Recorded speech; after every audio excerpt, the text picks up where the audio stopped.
নাম নাজমিরা সুলতানা। আমি উন্নয়ন সংস্থার পিপিইউ প্রকল্পের রাজাপুর গ্রাম কমিটির একজন সদস্য।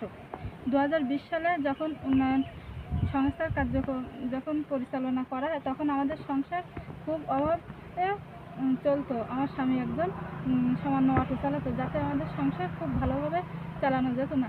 এই সময় সেই সময়ই আমরা উন্নয়ন সংস্থার ভাইদের কাছ থেকে কিছু পরামর্শ নিয়ে এবং 10,000 টাকা ঋণ নিয়ে একটা সবজি বাগান লিজ নেই। এই সবজি বাগান থেকে যা আমরা লাভবান হই এবং উন্নয়ন সংস্থা থেকে আমাদের 20,000 টাকা অনুদান দেয়। এই টাকাগুলো দিয়ে পাশাপাশি একটা ভালো ফল বাগান নেই।